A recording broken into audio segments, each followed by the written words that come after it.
situation for Kongdoo. Wielding a good pick and ban is also going to be something Kongdoo Monster will have to work on.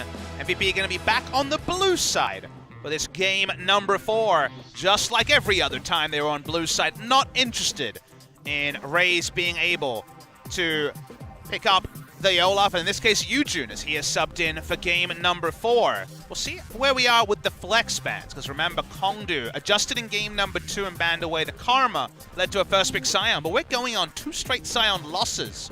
We'll see if that affects the picks and bans, and specifically the first pick on blue side, as Gangplank this time joins the ban list.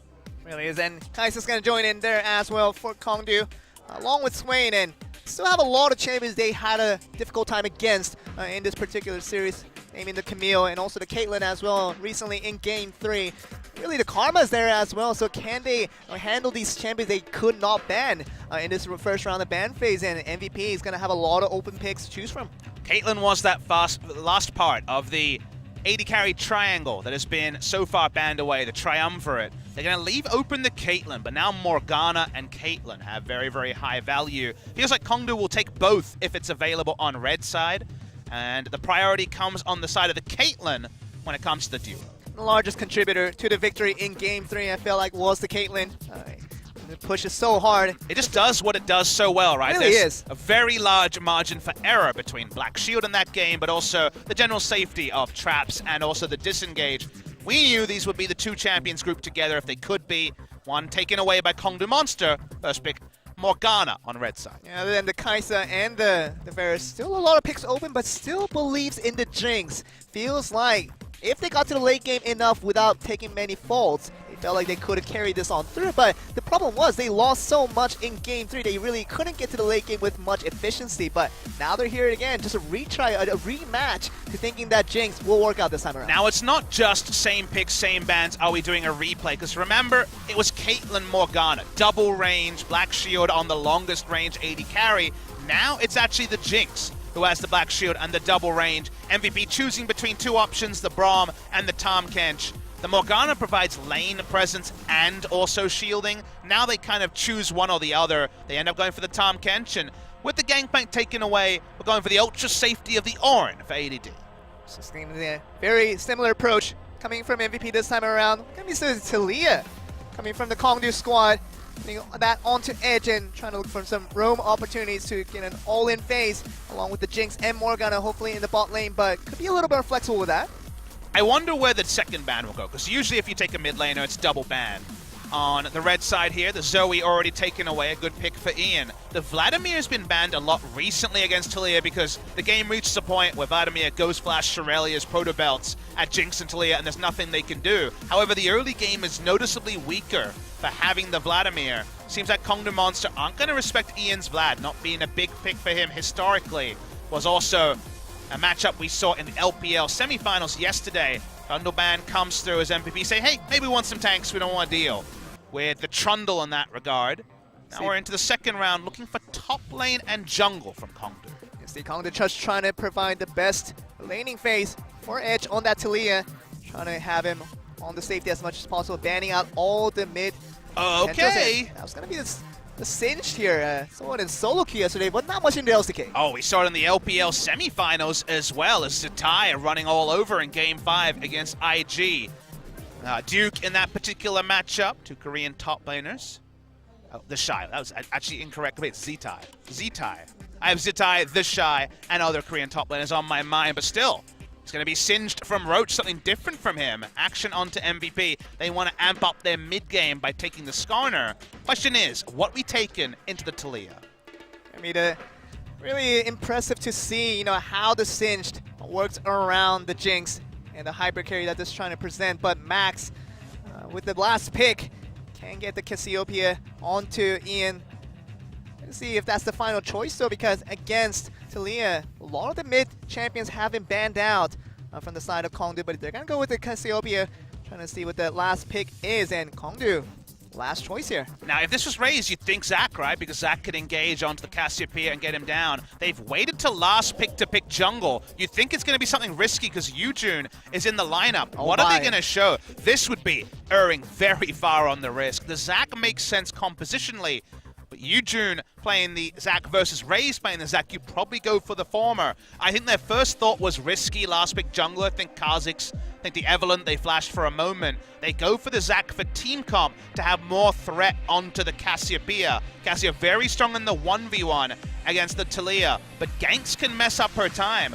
It's the first time we're seeing both grounding effects in the game, as well as miasma and also the goo coming through from the Singed is there. Very interesting stuff. If you go for that W from range, suddenly Zac's gonna 100% be able to get the kidnap off, as you cannot flash away the puddle from the Singed. Interesting pick ban here.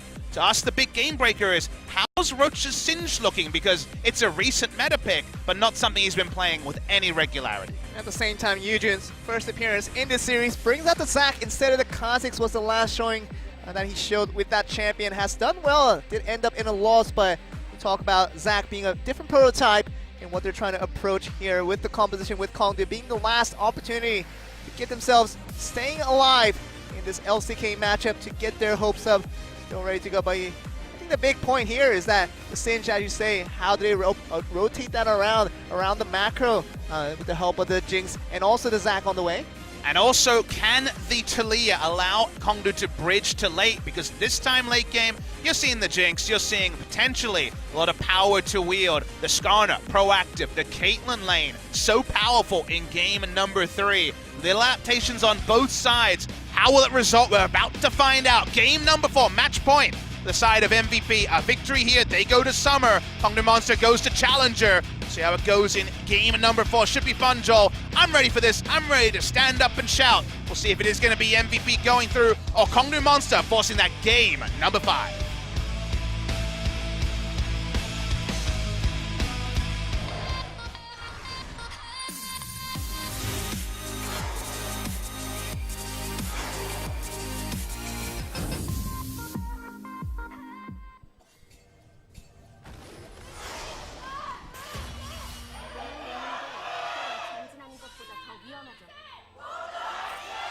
Double ward put down at level 1 by Kongdoo Monster Invade just before we flashed the players on screen. Defensive ward also on their side. So a bit of vision swapping here, as both red buffs are countable by both teams. You see here, but Skarner on the top end of things. We get the first 15 gold of the game. Skarner is going to start blue with the help of Ornn. Either way, it will be known towards the side of Kongdoo with that ward, as you do say. It's going to be alive for the first 1 minute and 30 when the red spawns. Doesn't see any jungler around. Gonna let them know that to the Zac side, the red will be available at the very start of the game. No confirmation that Caitlyn and Tahm Kench are in the second brush. So that is something that's going to have to be fought over in bot lane. No one's giving a leash because no one wants to give away the free level 2. Roach was able to actually walk up and get the minions with the poison as they came into lane, which is also more than you're necessarily guaranteed in the Singed lane. Gone are quite the days where you would walk around 1 minute 30 and just get the minion wave before it hit the first turret. Things have changed a little bit in that meta. Singed all about getting behind the turret, creating map pressure. With the fact that the minions are no longer providing vision for the side of MVP. And you always kind of have to watch the mini-map, and you can tell from it usually how the Singed lane is going. If Singed's under his turret, it's a disaster. If he's under the enemy turret, things going all right. Usually you won't see that much pressure coming from the Ornn in the top lane against the Singed. Not much kill pressure coming in as long as you don't allow a lot of chip damage, but Singed on the Roach is going to be feeling about how I can rotate this game and how much proxy can he get on those minion waves behind the enemy turret. And it's not quite 420, Joel. It's actually the 22nd of April, but I think we're getting a pretty dank build from Roach in this game. I think a couple of Dark Seals into the Swifty boots. It was actually triple Dark Seal Swifties, and also the Rylai's is going deep on the edge. And that's gonna be He's just done. Yeah, and there's, even if he flashes out, he can chase him right after, and that will be just a flash wasted with the kill. So, Beyond didn't have to invest much in that very easy encounter there with the help of Ian. And it was actually a prepared point there because clearly they knew that Edge was one of these Taliyah players. They would have watched video and seen level 3, push up, use the rock surfing, get a ward onto the enemy Raptors. We knew the vision game was in Kongdoo Monster's minds. They put down 2 wards at level 1, but they catch him there. Great collapse with the Predator. Not the Predator not even available, just a very smart collapse from the mid lane as well. Well executed by Kongdoo Monster. Against Kongdoo Monster, I should say, by MVP. Does feel bad when you're Kongdoo Monster, getting knocked off when you're trying to protect your Taliyah in the mid lane so much. Starting from the ban pick phase when so many mid champions were kind of banned away just to provide the best possible matchup for the Taliyah here, but to go down in one death really early this game, the first 3 minutes, something they definitely wanted to avoid as Kongdoo Monster, but have to carry on with this and try to find the best stability with the kind of the opportunity they have wasted for themselves. And they had that differing voice, right? They have Raze out of the team and Yujun in the team. This very talented solo queue jungler, whose talents unfortunately haven't translated to the highest level. Roach goes for a very aggressive teleport back to lane with his second Dark Seal. Does take a bit of damage mid lane. The gank coming on, and that's going to be connecting with the pulling him back. Heal. Ian, just go for the heal, and that's going to be a lot of damage onto Yujin. Forces out the flash. So initially a very good gank with the interaction coming from Taliyah, pulling him back as well, but that heal will be good enough for him to just get away from all things, and now we're back to the bot lane where really just an evenly trade going on to both sides, but more importantly, Ian survives that gank there. So the battle to me that actually is probably most central to this game is, we talked about how Jinx can very comfortably lane into Caitlyn, and in the end that didn't actually bear any fruit in game number 3. We always talk when we have a mid laner who can roam about mid lane priority and the ability to threaten bot side. This is definitely a ching bot side if you are the Taliyah, because you're able to roam and get the Jinx ahead of the Caitlyn Tahm Kench, and also Infernal Drake is the first spawn in this game. So if you can get a double control ward, honestly, about where the control wards are from MVP at this point, then you have so much value every time you rock surf towards the bot side. Whether you use the ult or not, you're relieving pressure from the Jinx, you're heaping pressure onto the Tahm Kench and the Caitlyn. So that is the mini goal. That's what Kongdoo Monster need to take a deep breath and focus on, largely through Yujun and Edge, finding mid lane priority against the Skarner Cassio. Not easy to do. Cassio's all-ins work very, very well against the Taliyah, but that's what they really need to try to set up. At the same time, we're going to see a lot more stability coming from the top lane. Roach is really not going to have realistic kill potential against the Ornn. Just gets away, just goes back home, will be perfectly to go. But more the kind of the attention will be drawn towards the bot lane, as you're saying. Who makes the first rotation. Edge definitely can get there a lot quicker as long as he can get to level 6 in time. He does get there now, and Ian has to be aware of this, trying to provide protection, as much extended vision with the help of Beyond as well. Down on the bottom side of the jungle, as you did mention, in the river. Everyone's playing bot side. The Singe does prosper, because that's the sort of time you can get your dirty farm on and get behind the turret. We should be seeing Roach do that situationally when he can set it up. Honestly, when you're Singed, and we've all played solo queue where the Singe just died a few times, as long as he's creating lane pressure, he's basically Yasuo. He's pushing up, he's getting lane pressure, it's something. That's what they're looking for here, is the ability for him to push up, and if they draw the enemy jungler, that all-in bot side with the Taliyah going to be that much more reliable. Can I see Beyond on the bot side of his jungle right now, so we'll be able to provide protection for his bot duo if a gank does come up from mid lane, or even from the Zac even, but right now we're going to see the teleport coming in from Max with the Tahm Kench, the Unseal Spellbook. It looks unnecessary, but the reason why he had to do that is they have no forward vision on where Yujun is, and he doesn't want to walk to lane pre-6 when he doesn't have the Abyssal Voyage, and he's just afraid there's going to be an all-in by 4 members he's not there for. So, not ideal to be laning with a teleport that's on cooldown, but that's what Max feels like he needs to be able to get through the lane. Can I see Roach there, trying to just approach the Ornn the best they can. Taking the trade damage, but most likely ADD just rush in there. Little fear, but Roach not really much under threat as well, as long as the gank doesn't come in from the jungle or even the mid laner. Most likely the Singe will be in a good place to go. Shield available is Beyond looking for his first Impale.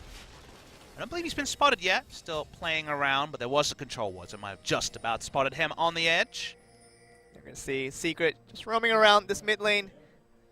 The side of MVP definitely knows that Morgana is missing on the bot side and has traveled towards the mid. But that means that you see Beyond just chilling around in the side of the jungle, just in case Morgana decides to do anything crazy over there. But otherwise, a little bit of peace interactions on the both sides so far. And what are they fighting? Mid lane priority. 2 control wards go down, and Skarner says, that's the last thing I can allow to happen. As top side, seeing an attempt at an all-in, pretty hard to hit Roach. He's going to walk away, creeping together some items. Not going to be the Swifty Boots that Zatai was running yesterday. The Merc Treads being worked on. I assume Banner of Command coming somewhere. We'll see if the Rylai's comes in at all.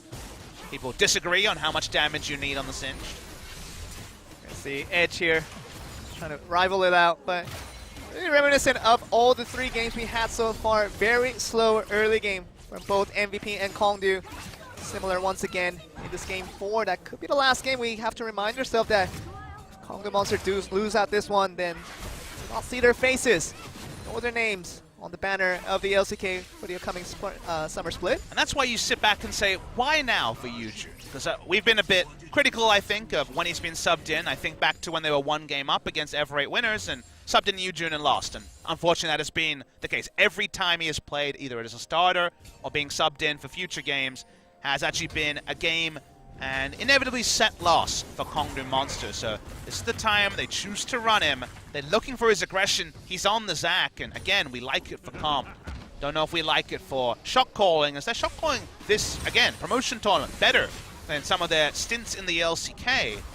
Waiting to see if Yujun can pull off that amazing miracle Zac engage. And speaking of engages, Okay, we're gonna see Max just roll in here. All right, Roach, great escape time. ADD managed it.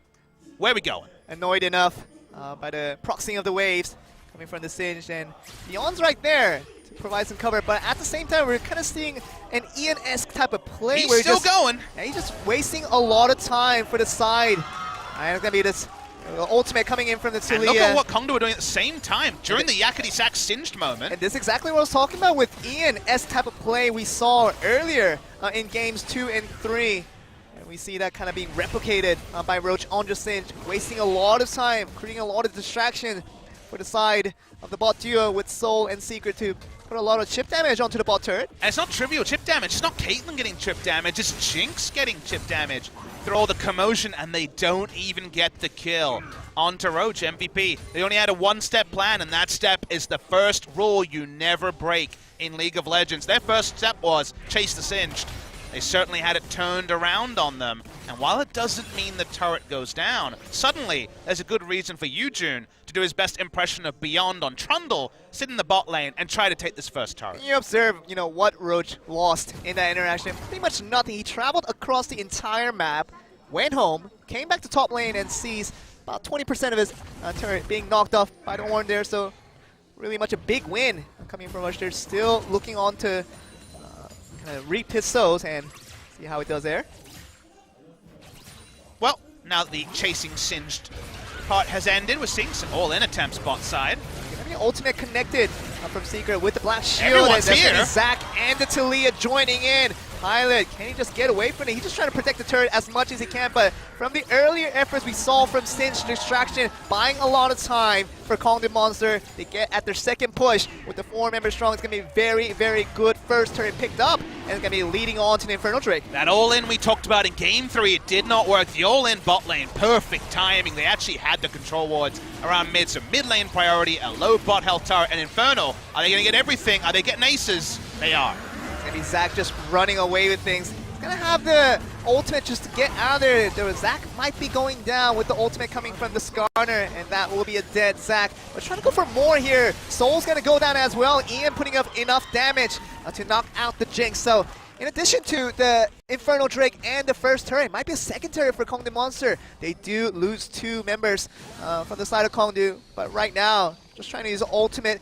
everything he has, Roach, to put as much chip damage onto that turret as possible. Back end of the trade isn't as good as it first appears because, like you mentioned, Roach couldn't and wasn't there. He's able to push in, can't get a turret, but with the extra teleport, all they get is a second kill. A kill for an Infernal, that's probably fine. It ends up being a small advantage there for MVP. They're focusing on getting immediate gold. Their comp needs it. It's a Skarner comp, very much is cresting around the mid-game when it comes to power spikes. But overall, that turret's still looking very healthy for Kongdoo Monster.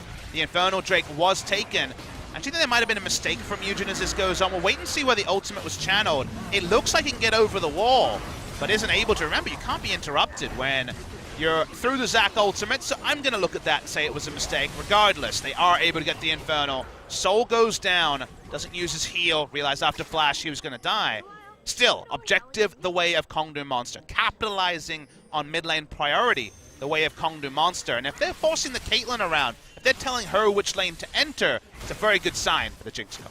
It really is, and after such a taunting Game 3, really dominating performance coming from MVP, now they're here in Game 4 with Kongdoo Monster, who basically just lost 2 members in exchange for a 1.5 turret and an Infernal Drake. Gonna be feeling very good, especially after suffering such a tough defeat in Game 3. You want to come back strong in Game 4 to get this onto Game 5 so we can have a full series for my LCK debut. And really good to see, and Kongdoo Monster still keeping their spirits up, spirits high, and they just want to extend this over as much as they can. That's the way it always has to be, Joel. We always have to have a 30-minute pause, a 5-game series, always have to have a torrid affair on your first day in the LCK. So very, very happy to have you here on the caster desk for the first time. I think a lot of people joining late, waiting for that Joel reveal to once again confirm whether you are just a disembodied head that we never see, or in fact a real human being. The jury's still out, Joel, just so you know. You know, artificial intelligence has evolved to quite a level, and could just you be wear another it well. You wear it really well. Could be another exemplary performance of that, but other than that, the more important issue at hand is Kongdoo Monster. Although they are down 3-1, they have gathered a lot of objectives. Now Caitlyn's going to be jumped up here, but it's going to be easily swallowed up by Max. They don't have enough vision to actually just use the Devour straight away. They're worried about Yujin being there. He is, spoilers, as we have the map hacks on. Skarner's not interested in face-checking anyone either, so MVP awkwardly with the Caitlyn, given how the early game has gone, kind of in that losing the minimum situation when they want to be proactive. They want to be wielding the Skarner as the true mid-game weapon he is. Well, QSS is complete. Also a little skeptical of the Jinx pick coming back after a loss in Game 3, doing the same thing in Game 4. But you talked about the difference between having a Jinx with a Morgana and without a Morgana, but he's showing the difference now. Caitlyn with the Tahm Kench, not as strong as we saw earlier, but you can see beyond. He is spotted by a ward, so Yujun knows. He was considering popping Predator as he was bouncing up in the air from the blasting plant. Fully aware of what was going to happen there. Singed continues to be Singed, working on Shirelius as another item. The introduction of Shirelius has seemed to bring an introduction to the Singed. He gets a bit of AP, which he always likes for the threat on the Q. But also the movement speed. Doesn't have to go Righteous Glory into a full tank item to pick up the movement speed that Singed always craves. Have to go Flash just because of the power of Flash. No Ghost on Singed these days. Speaking of Singed, he does have the teleport up, whereas ADD does not. So in case where a team fight opens up, especially around that Rift Herald pit, where everybody's kind of centralized at the moment, you see, as I speak of, Talia just going to use the ultimate to get out of there. No Braum to short the wall, so I'll have to respect it. Nice use. The Weaver's War around objectives, a very common set play in the LCK, and Kongdoo Monster looking to get back into the LCK. This is the first time I think all series they've had a pretty sizable lead in the early game. The early game has been MVP's playbook. It was only Kongdoo stealing Barons away under their nose in game number 2. They showed an actual ability to get things going. Now we should mention earlier in this tournament, some good early games into squandering the mid game. Unfortunately has been the way from Kongdoo. They've got engaged, they've got the Jinx, they have backup team fight. But actually closing a strong early game hasn't been Kongdoo Monster's strong suit. And taking nothing away from Raze even, who has been subbed out for Yujin here. Yujin very disciplined, very calm, and doing just the right things and really not overreacting to do more, which is very good of a composure that he needs. Along with Singed here, and all the damage chart you see here, Ornn actually putting out the most damage of all the champions combined. But unfortunately, he's done 5,000 odd damage into the stacking Dank Seal build, which is all about getting maximum value out of the Corrupting Potion between his ultimate and the regen from the Corrupting Potion, been able to regen through. He's got the CS lead as well. Not often do you have a massive damage lead, but no other leads to show, and that's just the reality of laning against the Singed. That just goes to show you that the Ornn really hasn't been the only one being putting out the damage chart, and the rest of the lanes have been pretty stable at the fact that really no big damage trade outs have been put out. And you see the ultimate, that's kind of the extent of the damage trade that we will see with all the lanes here. But you see Ian and Cassiopeia trying to push out as much as they can towards his first turret in bot lane. So one of my jobs for you, Joel, when we get to these big fights is I want to rate the grounding. Because again, it's a unique game where we have Miasma versus the Mega Adhesive, and I feel like one of them can set up the Zac, for example. On the other side, so many other abilities to be able to be picked up with Grounded. Look to you to be our resident expert, as no expert required to know The Drake does go the way of MVP. He's Hey, engaged. gonna be Zach coming in, the ultimate procced right away. Just gonna get out of there. Double Weaver's flash. wall is gonna come through. It's gonna limit the escape coming from Beyond and Max.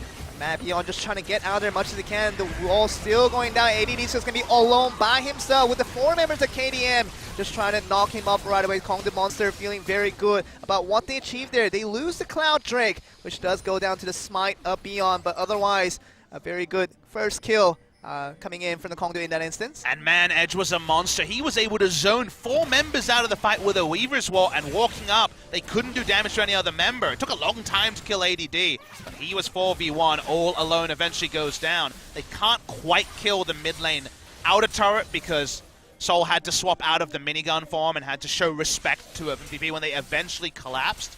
But nicely done by Kongdoo Monster, and the only advantage MVP gets there is a Cloud Drake. Really is, and big advantage now. Second one this time around for Kongdoo after getting that Infernal Drake earlier in this game. They lose a Cloud Drake, but gain that kill, which was very needed for the continual build-up of items. Most of these carries do need that, but really is. Kongdoo Monster really firing right back after they lose out in Game 3 in a really, I have to say, kind of a disappointing fashion. Sure. You know, we thought that Kongdoo Monster would have put out a little more fight in Game 3, but it seemed like they were just carved down one by one. And an eventual loss, they did face defeat, but here they are once again with a very similar team comp, especially with the Jinx. Bringing out the Morgana this time around, feeling a lot more stronger this time around. Finding hits, they just want to get this turret. It's not so much about the engage. Let's grade them on one thing. Game's 20 minutes in, game's certainly not over. It's been a good early game, but they went from Raze to Yujun. They had, like you say, a bit of a brain explosion where they went all in trying to make a kill around topside and got heavily punished. Let's grade them on 20 minutes. The mem boom factor is not there. Kongdoo have been able to shake off a very poor end to Game 3, make a substitution where they lose their primary shot caller in Raze, and put together a very solid 20 minutes. So for that, for Kongdoo fans, they will be smiling about the start here. Fans around the world smiling about Singe doing his thing. Always hilarious, but a lot to work here for Kongdoo, but still a lot of work to be done. Another Weaver's Wall coming through. Gonna just isolate the Caitlyn, just gets out of there, the Caliber net, but otherwise it's gonna be about just a mid turret going down, which was their initial priority. Kongdoo Monster does get that down as well, so continue gold and continue objectives being taken from Kongdoo Monster as they just push their lead forward, and just seems like MVP kind of in the instance of what we saw from Kongdoo Monster in Game 3 of just being passive, just trying to defend out as much as they can, but it seems like Kongdoo Monster, even against the Caitlyn comp, they're on the push momentum. The pace is certainly good. 21 minutes to get all 3 outer turrets. The Skarner already heavily frustrated when it comes to making score involvements. Pilot on the back foot on the Caitlyn. They've been able to turn the Talia into an advantage over the Caitlyn comp that rolled them in game number 3. So like you say, so far so good for Kongdoo. Roach already super quick. He gets the Raptor Cloak, so he walks past the turrets even faster than he did before. Kongdoo Monster, what is the next objective? Usually when the turrets are down, the Baron is where you visit.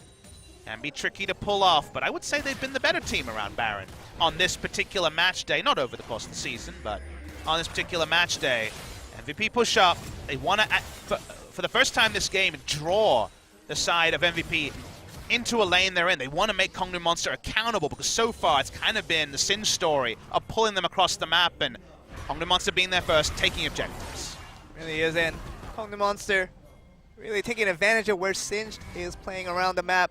Has to keep kind of Ornn kind of trapped in, trying to defend out Roach more than he's trying to put it as his own macro plays for his team, but otherwise has been defending duties for the side of Ornn, but otherwise Kongdoo Monster pushing forward with what they know works, and the composition they brings a lot of havoc onto MVP here, but MVP can't be really aggressive at this point, but Edge is going to be jumping in here with the rest of his teammates. There's some outplay potential. Skarner is here as well. We're going to see the commitment by Yujun. He's going to be grounded up here, as you do say. Ian's just going to be jumping up, and the ultimate coming through. And be flashing away. Yujun's going to be safe for now. The teleport comes in from ADD. That means TP advantage. Roach didn't need to use his. Roach is in mid lane. He's going to go for it now. The Baron is in their sights now with the control ward being put out. They do have the... They have good Baron damage. Remember, Cassiopeia's here. They started up. Ian healing from it. You know, it seems like Roach is going to join in this fight as well. The Baron damage not that quick for the side of ADD all alone again, but he's able to split the wall. He's still taking Baron. Ultimate coming in. from the Caitlyn. Otherwise, nothing really coming through. The ultimate coming from Ornn gets one member knocked up, but otherwise it's going to be a Baron, and it's stalled for now for MVP, and couldn't really get that down. Very slow Baron damage at this moment in game. Couldn't rush it down. I think going for the 50-50 not the right call, because they lose it. Kongdoo Monster basically win the game. They're pulling them into the mid lane. Another dog binding. Feel like a Reiki stepping on every moment. Beyond Fall super low. That means W's on cooldown from Tom Kench. We take a deep breath. We back away. Kongdoo Monster have subverted that Baron take. The Searing Charge breaking the wall actually stopped ADD from just being alone and dying again. He doesn't have the wall marks. He has to fully disengage. When the wall marks is there, that play is a bit cleaner for MVP. And Roach is back at it again on his proxying duties, and gonna be an annoyance for MVP for the entirety of this game. Game goes long enough, he'll just have an incidental flame horizon, because that's just what Singe does. He's much better at killing minions than he is at team fighting, a lot more situational because it's only CC. And look at how the interaction is. Really about Ornn just reacting to Singe's movement more than Ornn making his own independent plays. Ian is way out of position for this Infernal Drake as well. Okay, so it's going to be the 3 members, now all 5 joined in together. It's going to be another Infernal Drake coming in from Kongdoo here, and it's going to be another take. Additional power being packed into here. Even a little bit of mana and a little bit of AP coming in from Roach here. Feeling very good about what he has accomplished so far. It seems like ADD is really having a hard time contributing to the team, because every plan that he sets up is just being kind of interrupted by the side of Roach there, as you see here again. And ADD's build, even though it's top lane Ornn, a tank, is actually more interesting to talk about than in most cases, because you think about a perfect item against Singe, Zac, and Taliyah, you think Banner of Command, because at least then Singe is proxying most of a wave, but slowed down by the big magic immune minion. Didn't build it, went for the Abyssal Mask, better in a team fight, allows a Cassiopeia to do more damage. For his second item, is it an Iceborne Gauntlet Rush? No, it's a Frozen Heart, again, a team fight item. When it comes to actually being able to do anything compared to the Singed, even slowing him down, he hasn't gone for any of those items. What does that tell you, Joel? It means you get the teleport, you make the teleport work, or Singe is set up to answer you in the 1v1. So he's built heavily for team fights, almost to a tone-deaf level. That means the teleport plays have to work, and every time teleport is on cooldown, he's kind of just helpless in the 1v1. It reminds us of kind of Kongdoo Monster in Game 3, where they decided to abandon one objective to all in on another. Seems like that's the case for ADD this time around, going fully for the team fight. That means that this occasion right here, this push with the help of ADD has to work out, but Ian just putting down the ground here, and really nothing for ADD to do. He's just trying to build up some items, but otherwise has to be about Sin, just annoying him after and after again. And Roach now joining in the team fight here. It's going to go extension into it, and it's going to be chasing after ADD with the Shirelias. It's Turbo coming in. The That's a lot used. All right, now MVP have a short window. Notice they have 3-item Caitlyn, a Zeke's Convergent Skarner to amp up her damage, and they didn't even need Ian involved in all of that. I think it's time to try to make another Baron turn, because at least now you know some important cooldowns are not available for Kongdoo Monster. A little questionable there, going all in for the Ornn there. Could have had a little bit other targets. They were a little more patient, but let's talk about the Weaver's Wall and the Singe ultimate being proc there just to try to catch the Ornn. Doesn't really succeed in it, and there you see ADD kind of using the Singe depression, trying to proxy the wave himself. They're certainly catchers, because I look on the side of Kongdoo Monster, they have double Shirelias. That's pretty cool to see. Old meta coming true again, junglers with Shirelias, going all the way back to 2012, 2013 stories in this particular game. Roach continues to side lane, and they're not able to make any time with those cooldowns being down from Kongdoo Monster. They get a bit more presence on the map, and that was something that MVP was struggling with. Recreating that also going to be tricky. That was a lot about the Weaver's Wall being used suboptimally. But at least MVP can say, we've built for teamfight. Ian's in the side lane getting free farm. At least the teamfight's getting stronger with every extra minion wave the Cassiopeia hoovers up.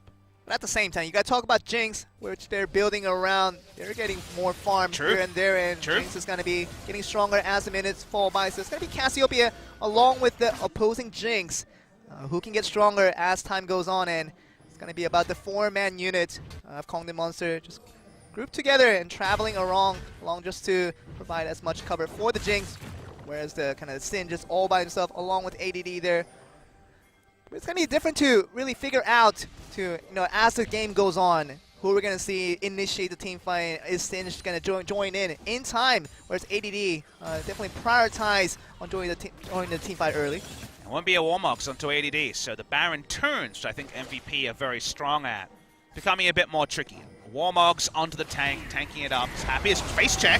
It's going to be the Weaver's Wall coming down. A lot Double. of AoE damage, and Soul having a party out with the Q, with the AoE damage, and that's going to be Jinx just going forward here. Gets excited for now, and just going to move forward with this. The pilot's just going to go down. He's going to flash away. Soul's going to be fine for that. The Caitlyn, just one more auto attack would have done it, but that's going to be a triple kill coming in for the Talia, and that's going to be Ian just joining a little bit late to the party, and does not grave any fruition off of that fight. Man, these fights are so fickle, but in the end, the Caitlyn just went for assassination out of the Devourer. Couldn't quite get the Jinx, couldn't get the autos off. That means the Jinx gets the kills. Now, it doesn't lead to a Baron. If it does, maybe the game ends. Just a pure face check. Devourer used on cooldown very early. You think, okay, heads are cracked. This fight's over. But the traps go down. Pilot able to kite back and kill the Morgana. Gets a lot of priority auto attacks, but eventually, with Devourer on cooldown, Pilot into the team, Pilot out of the team, he decides to try to end it with autos onto Soul. Not quite enough.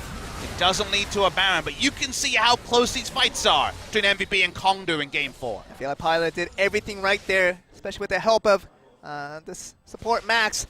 Trying to devour him at right times, flashing in at the right location, trying to do that. But we're going to see it in jungle. Kongdoo straight onto the Baron, actually. Baron effort coming in from ADD has Monster teleport. here. They don't have any information. Jinx putting out a lot of damage. The TP's going to come forward, but it's going to be very late when it's already going to be took down, and ADD's all alone here. It's going to be the ultimate being procced by the orb, but is that going to lead to anything here beyond? He's ready to do something here. Secret's going to be just ulted up eventually, and that's going to be the Secret going down. Morgana's down, and that's going to be the 4 members of Kongdoo Monster just escaping from this wrath after a nice gain of Baron. This late minute part of the 30-minute game. But Game 2, rearing its ugly head in game number 4, if you're an MVP fan. Again, just underrating Baron speed coming through from double Infernal Drake. Kongdoo Monster, they just did not respect. There was a window. They can make an assertive play there. I honestly think because of the Singed and the team fighting build from ADD, the team of MVP needed to make it about Baron. They needed to force Barons, but instead, they gave open too much of a lead. When it came to Baron control, Kongdoo Monster said, thank you very much, take the Baron, take the Ocean Drake as well. And suddenly Kongdoo Monster, they can play the side lanes with the Singe, they can look for the team fight with the 3.5 items onto Soul. I think that invitation, RSVP has been sealed, delivered, and maybe that Game 5 that didn't seem likely after Game 3 might actually be online. You have to be frustrated if you're the MVP organization, especially with the coaching staff, when you're winning in various ways against Kongdoo Monster, but you're losing against the same thing from Kongdoo Monster. They're losing against the objectives, losing against the Baron. You're circling Baron again and again on your piece of paper. You just got to talk about the various ways. The one thing you have to defend against Kongdoo Monster to win a game, you're just having a hard time with it, and Kongdoo Monster bring back the game too, just a remembrance of what defeated them earlier. We're going to go back to the team fight here. Kidnap doesn't work. We're waiting to see if there's any targets taken down since the front line. Okay, Roach is going to be very safe for now. Zach does go into Bloodless, but he's going to be safe for now, putting a lot of front cover. So no casualties from either side for the time being. So very good effort by MVP. We were talking about faulting their kind of mistakes of what had troubled them earlier. Went for the very aggressive initiate on that team fight. Almost got the Zac and almost got a couple of members, especially with Pilot putting out the damage with the auto attack, but did not lead to a single casualty from Kongdoo. But look, Joel, this series is not about almost. If you almost win the series, you're in Challenger. You're the second best team in this series. You are in Challenger, so the almost aren't good enough. Notice that right at the end, after Singe had gone in, Ian used ult flash just to try to get some damage, try to register a stun. Doesn't get it. Now she's a Cassiopeia without flash. She gets hit by the Mega Adhesive, the W from Singe. She's dead to the Zac engage, so a lot was used for MVP, and not getting anything means that the next time Kongdoo Monster rolls through, she's going to be exposed in particular. He talked about the lack of in-game adaptation for Kongdoo, especially in the games they were losing at. Kind of seeing a little bit of that from MVP. They see the problem. They notice what is causing their problems, but just really can't seem to find an answer for it. Another Weaver's Wall coming down. It's gonna be it's beautiful turret. too. It's gonna just What's Ian going to do? He can't even get there. Okay, doesn't have the flash. He's not going to be able to get there, but otherwise, just trying to defend out the turret as much as he can. Seems like with the next minion wave, the turret will eventually go down. Does it lead to kills though? That's going to be a big question here. ADD can't afford to get flipped, has to move back. They keep it alive for another wave. As the wave comes in, it'll be the dregs of this Baron buff. 15 seconds. They walk up. They're going to try and make it. Looking for a zoning elastic slingshot, you'd think. Yujin disciplined once again just to get the turret and nothing else from it. And what's next, though? Gonna be the initiate coming in. Yujin's gonna be taken down from the ultimate, but it's gonna be using the ultimate right back onto Beyond to bring him back. Once again, no casualty from either side. It's gonna be just another success story for Kongdoo getting the inhibitor turret. And Banner of Command can do a little bit of work in the bot side as well for MVP. All they can do is answer, but they lose the turret. Sadly for them, the only people walking up are Yujun and Roach, and trying to actually stop a Zac and a Singe from slipping out of your fingers. Best of luck with that. Both of them able to disengage. They were only walking up to get the zoning. They get the turret, can't get the inhibitor, so no inhibitor threat at this point in the game. But Roach, who about 50 CS ahead of his opponent, will return. And you know what? It's a Kongdoo Monster win. It feels like. That's the weather report right now, and that means probably going to be all about the Baron. Really the high contributor into this Kongdoo Monster eventual victory, if we do see it, it has to be the Singed. Really just using that macro game to its potential, really kind of losing the balance of MVP, trying to just break them apart as much as they can and just disperse them, while the other members of Kongdoo do get their advantages on the macro plays here. The funny thing is, the game goes long enough and you think, yeah, Singe is going to be there, proxying, teleport in. If the game goes long enough, 6-item Cassiopeia, 6-item Caitlyn, you scan to ult anyone, those two kill them. They both do intense damage to one target, single target damage, and in the 4 seconds or so it takes Roach to join the fight, someone's dead, and they might actually lose a 5v5. So as the game gets longer and so much power is loaded onto the AD carry, and of course we know how strong AD carries are in this meta, with Zeke's convergence out of the buffs being worn on them, you have to be tricky. You can feel like there's a paddock to roam. I'm Singed and all the side lanes are for me to roam free, or some sort of free-range animal. Things can turn around quickly as the damage items amp up. We are getting to kind of the longer game in this series as we do reach the 35-minute mark with no really significant amount of victories coming. It's going to be the Ornn side out here. Can Tahm Kench get there? Tahm Kench goes by himself, so that's going to be a 5v2 scenario between Kongdoo Monster and MVP. The three members just trying to join a little bit late. Max just Missile Voyages into death, and that will be Kongdoo Monster picking 2 additional kills. Kind of a 1+1 favor. We talk about Kongdoo Monster. Max actually misread that situation. He didn't use the flash to try to gap close to get the Devour. He waited, and then the flip came through from Singe to take him out of Devour range. Needed to be there for that. Was riding that line between I need to save, but I can't give up my life. The moment the Abyssal Voyage gets through, you have to choose one. He chose neither. And Kongdoo Monster, they want to break the base. Another Weaver's Wall coming in. Very nicely done. Even if this push doesn't do it, the next push ought to do it. And Jinx just kind of tanking the turret himself, just trying to get all the damage in, and that will be enough to get the initiator. But that's going to be good. Soul just going that's excited. That damage we spoke about. And we talked about Pilot being in the front line. It's going to be a dangerous proposition against Soul. Soul has to keep himself alive, and that is the only objective really Kongdoo needs to accomplish in order to get the team fight victories. But Soul, you have to be a little bit careful. Even if you get one of the damage onto the back line, you have to kind of be cautious of your own life as well. And that awkward spot, Joel, is you feel so good if you're going to, yes, the double kill, yes, another inhibitor turret. But no inhibitors yet. So the next Baron play, Baron can be contested. Singed walking down bot lane and trying to show threat to a naked inhibitor. It sounds great because he's a good teleport user, but it's going to be very slow, Joel, because he doesn't have much turret damage. When it comes to objectives, it seems like Kongdoo Monster are allowing this trade. They have no information about what's happening around Baron. Looks like they're going to trade Baron for Elder. They have an idea, but they see the notification in their chat here that Baron has been taken, but a very high priority Elder Drake has been taken with 2 Infernal buffs and also 1 Ocean buff as well. So a lot of stacks onto this Infernal, onto this Elder buff here. Problem is MVP gets something, and with the Baron recall, they get there to fight with it. So you don't actually get much of an advantage for Kongdoo Monster. Feels like you adjust your macro and get something. You get 2 advantages eventually. Bit of chunk damage. That means the Devour's down. Roach. Okay, without Pilot, they will not be able to defend this inhibitor here. And that's just him going back to the base to recall to get the health right back before he returns to defending the base once again. But once again, just 1 auto attack from Jinx can knock up 50% of the HP from Caitlyn in an instant. So scary proposition for the rest of the MVP when the Pilot has to be the kind of the main damage dealer in defending these compounds here. But it's really important for MVP to stay strong, to defend out as much as they can. And look, the Elder does get the inhibitor, so it's not the worst case scenario, but I usually come from the school of thought of, they have the top lane inhibitor turret, they have the bot lane inhibitor turret. MVP haven't really been able to move past what? Maybe they're Raptors when it comes to getting on the map. Most of it's been super defensive. Why were they able to get anything? And that feels like a trade was opted into when Kongdoo Monster could afford to be greedy. They were too generous, a bit of charity in picking up the Baron. And if MVP can just push and force a fight when it's Baron versus Elder, that's more than they were going to get in any other part of this game. It's going to be a Baron push being attempted here by Pilot and the rest of the squad of MVP. They're going to get this turret for now. The second tier going down. Keeping it very narrow. They've also got Orin looking for Singed. Zach just pushing in here. The Devour. The Devour does come in from the Tom Kench, and that's going to be Pilot way in the back using the distance he can use just to put in a lot of damage onto your targets, and Roach is going to be half-healthed as well.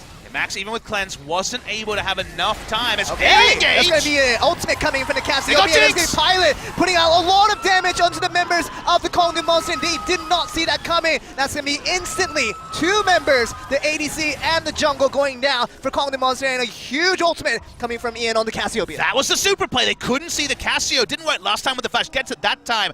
They could make it work in mid because they had the Baron buff, and Orin knew there was no flanks coming. They're going to maybe take their own inhibitor MVP against the run of play. And could this be the demise of losing the Baron? As you talked about the charitable play coming from Kongdoo, they did get the Elder, but they lose 2 members already. Are they going to try and end the game? And it really is, and Baron buff with Pilot, with the Caitlyn. Still 20 seconds on Jinx. As long as Caitlyn stays alive, I see MVP just pushing forward here, getting the rest of the turrets, but ADD's going to go down in a very extended play here. What does it mean? They're going to get at least 1 Nexus turret. Let's see if they get too greedy. We're going to see still outnumbering. Speaking of greed, we're going to see Singe trying to go for the very much the XPK and trying to get it's going to be slow, but it is still damage. But look at this, a lot of damage, especially coming from the minions, putting a lot of damage on it, but it's going to be out-rivaled by the same minions on the opposite end. It's Singed, unfortunately. It's far from the Camille and Riven. Felt like we were watching the LPL semi-final game 1. This exact play happened. Not enough to close the game. MVP didn't get too greedy. But notice how quickly a game can turn. When you roll through one lane, you make one sick outplay, and suddenly, Kongdoo Monster almost threw the game. And this series has all been about Barons, hasn't it, Papa Smitty? We talk about from Game 1 and Game 2, where Kongdoo Monsters first got their victory in this series. They got it through the Barons, and MVP seems like everything they lost throughout this Game 4 has been regained right back, just for that correlation of the Baron. Buffs are wearing out. ADD still half a second. Can they get the 3rd inhibitor turret? Start seems to be no. Not sure about that Weaver's Wall, actually, from Edge, but not going to matter. They push through. It is still only 1 exposed inhibitor on each side, and that's with Kongdoo having the lion's share of control for the 41 minutes this game has gone.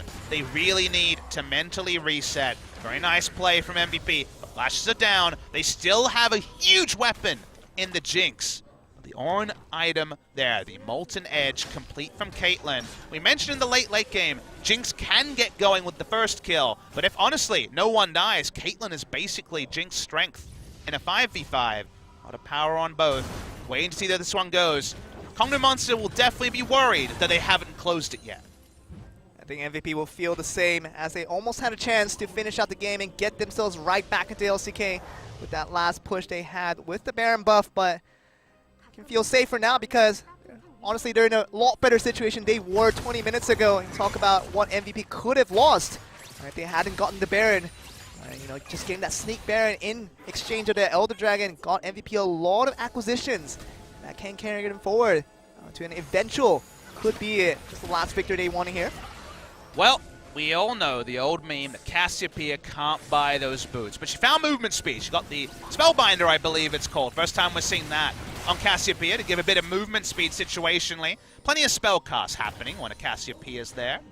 So good job, you found pseudo boots in the inventory. Full items on most members, the tanks, the junglers. Sorry guys, it's going to take a little bit more time. It's going to be about execution. We just saw Ian make a super play, but his flash is on cooldown for the better part of 2 minutes. MVP, they may be pushing up. They don't want to give away a Baron and an Elder. Probably don't have the tools right now to win a 5v5 in the same way. Now, Kongdoo Monsters, if they are able to fight out MVP, as soon as the Baron spawns, that will be coming in the next 1 minute and 15 seconds. Jinx ain't got no boots. She got for a QSS in the spot of the boots. Hadn't had it. Got the Skarner ultimate and thought better of it. Here's the Miasma. Remember, we are grading the use of grounding effects, and Miasma certainly worked out in the last fight. Really did, and here's Jinx once again. Has to be the superstar, coming in for Kongdoo Monster. If they want to get a victory, it will be done through Jinx, or it will be lost through Jinx, I would have to believe. Yep. And just in this late moment, in 43 minutes time, Jinx is at a power level that can rip down opponents, but at the same time, just losing that memory alone could lose you in the team fight altogether. And we allowed ourselves to indulge in the future around 20 minutes and said, we could reach a point in the game where Skarner ults anyone, and then Cassiopeia and Caitlyn with single target damage can assassinate them. I think we're there. I think we're there with the damage items that are out. That's the underrated part about Skarner is he has, honestly, a Caitlyn-style trough where he doesn't do much as a true frontliner, but when he has enough damage on his team that 1.75 seconds of suppression leads to death on anyone, he gets a bit of a resurgence. Is that resurgence here? Can Singed find a role in these team fights after being out of the last couple? Those what-ifs, we won't have to wonder for much longer. We're oh so close to knowing. Baron just spawns right now, and Kongdoo Monsters are the closest Where's to the Weaver's Wall? Weaver's Wall come through, and I just going to look for a sneak Baron play. It seemed like they were going for a pick, and then now they're going for a Baron. It lasts a really long time. Hey, the Beyond just going to go in, just get the one member, and that's going to be Morgana going down. It doesn't go to Jinx, so Jinx is still alive, can put in the damage if he wants. Soul just Yujin could die to Baron. Okay, Yujin could, and that's going to be Zac going down into gloves, and Soul just still putting out a lot of damage as much as he can. Zac will go down to Pilot, so that will be a jungle-less Kongdoo Monster. Can they fight against Beyond and the rest of the MVP who are still alive and very ready to take the next Baron? I'm not sure if you'll disagree with me, but that looks like a wayward shot call without Raze in the lineup. They couldn't decide between a pick and rushing Baron. They were very slow to start the Baron. Speaking of starting Baron, MVP all over it.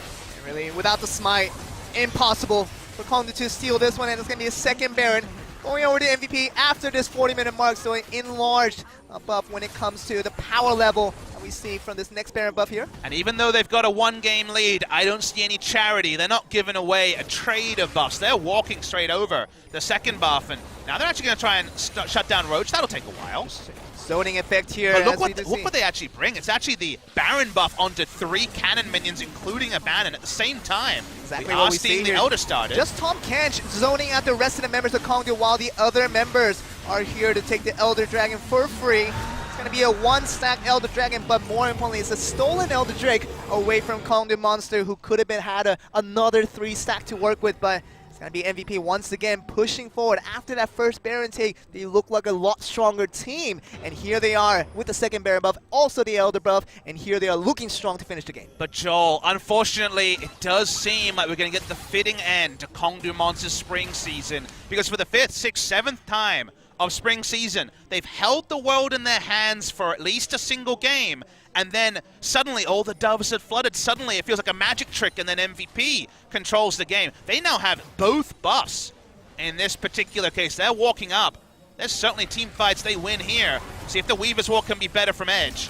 But they're walking forward. Remember, no inhibitor turret. Now the only damage really does come from Soul, whereas the Cassiopeia and the Caitlyn can put out immersive amount of damage onto the members of Kongdoo Monsters. So that will be a 2v1 damage trade-out, and that can't be Kongdoo Monster trying to defend down, but with the Baron buff, also with the Elder, it'll be really incredibly difficult for MVP. Baron's Bannon's trap, so much to look at here. Best of luck with this call, Joel. So much happening on the rip. Do MVP want to go for the end? Seems tricky to pull off. They will agree with us. How about some rotations to slow down the action? Tahm Kench, along with Caitlyn once again, the pushing lane. I mean, at their full duties here with maximum power earned from the neutral buffs. You see them 5 members strong. Bandit minions is not going to be very important. Slowing here. down the minions with the. I'm talking about, slowing down efficiency for Kongdoo Monster. They have lost it all now. The Bandit minions just going to go down here, but altogether, Kongdoo Monster, you talk about, we're just kind of continue on from your point that they just lost everything they have gathered for themselves. Very tough 30 minutes they have gathered for themselves. They got in the lead, very sure of that. But after that 10 minutes, after losing that first Baron, everything's been going downhill. Look, realistically, they brought a delicious lunch to work. They were so excited to eat it. It was in the fridge. They had a big sign saying, "This is for Kongdoo, not for MVP." And you know what? They had their lunch taken away. It was pickpocketed. Unfortunately, MVP ate that delicious lunch. We'll say it's a turkey sub for the sake of argument. However, if you're Kongdoo Monster, don't dwell on the turkey sub you don't have. You still have a foot-long meatball in terms of the Jinx. You still have a very delicious meal which can carry you to the end of your hunger. So you still have something. Don't focus on what you lost. Don't focus on the last 15 minutes. They still have weapons, but it's easy to forget when a few things go against you. It really is. They have to just stall out as much time as they can. The Baron buff still on for the next few seconds here. With the Elder buff that has run out, so it's kind of on even grounds as to the two team fights that can occur. They're going to have to dive in here.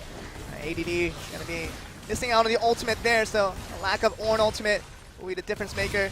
Comes to the two teams that could find it out here. Pilot still in the front line, very confident about where his position is. Another Bannon here, and we're going to see here, it's going to be MVP that can push forward. They can just look towards another Baron and wait it out. Could lead to a 50-plus minute game, but could it be just MVP with two main damage outputs? Can they just outpower the likes of Kongdoo Monster? It's just very hard to roll in 5v5 and do that outpowering. They still have things to respect, and we're in that awkward spot for the first time this series.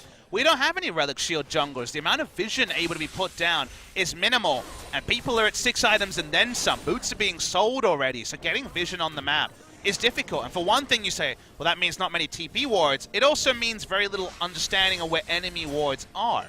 So Roach, for example, can look for some sort of flank, but now you have to be a little bit more dotting the I's and crossing the T's than you want to be.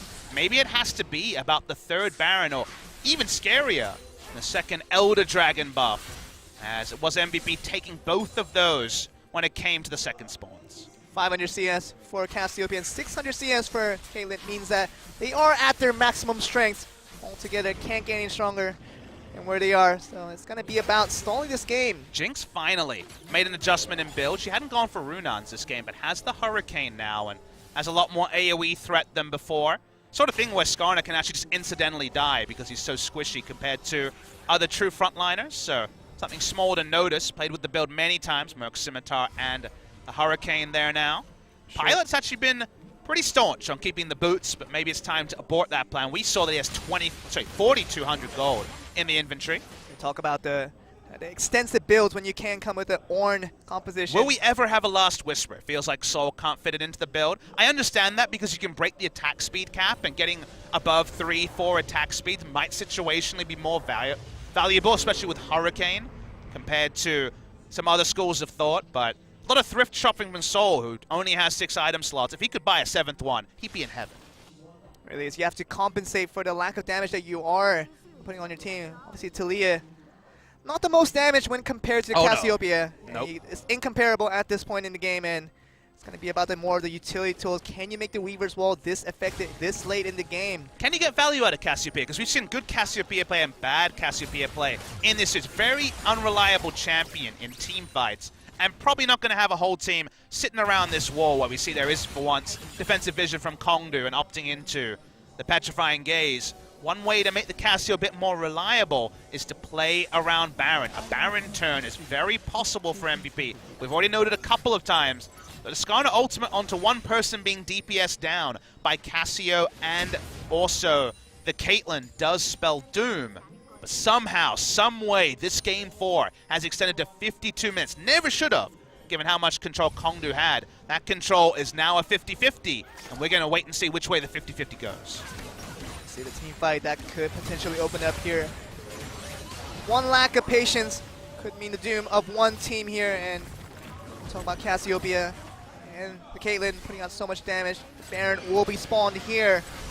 Gonna be instantaneous run for MVP. Does stop for now. Weaver's Wall goes down, and that's gonna be Zach trying to go down and gets the Weaver's Wall. And the ultimate comes in, and Caitlyn is dead. Cassiopeia is still left available. Max goes down as well. This should be the game. Okay, this should be 2 members going down. Will this go to the end of the game though? Can they push just enough to get far onto this? But Cassiopeia still has a decent line push, and that's gonna be them trying to figure out the question as to whether Kongdoo can end this game. And it's gonna be so big as well because it'll be Eugen's first professional victory. I think they've done it with the big engage, getting the Caitlyn. They roll through. It's only Cassiopeia, a single target champion, to try to stop this. I think the game's won by Kongdoo off that play. Yeah, they're one at a time. The inhibitor turret going down, the inhibitor going down as well. One more Nexus turret they have to neck down before they get to the eventual Nexus. One more kill eventually coming, and that's gonna be the Skarner going down, and the loss of Cassiopeia. That will mean the eventual win coming in from Kongdoo Monster, and they're going to go into Game 5 to decide their fate of the LCK Summer coming up. We're locking and loading for a best of one to find out who will join us in LCK Summer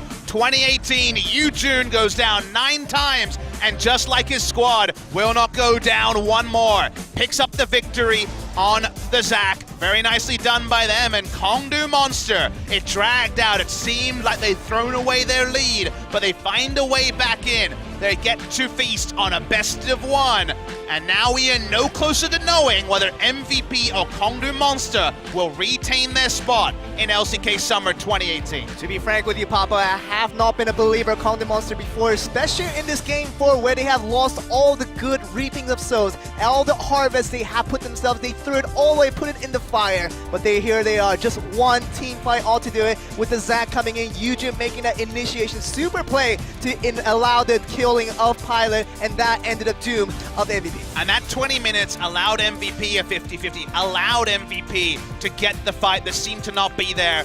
Unfortunately for them, Kongdoo Monster did it better. They were able to take them down, and now it turns into a best of one. Will Yoojun stay in the lineup? You have to think yes. Will there be any adjustments on the side of MVP? It's all down to a single game. Oh boy, Joel, you couldn't have known it was going this way, but clearly it is. After the break, that final game in the best of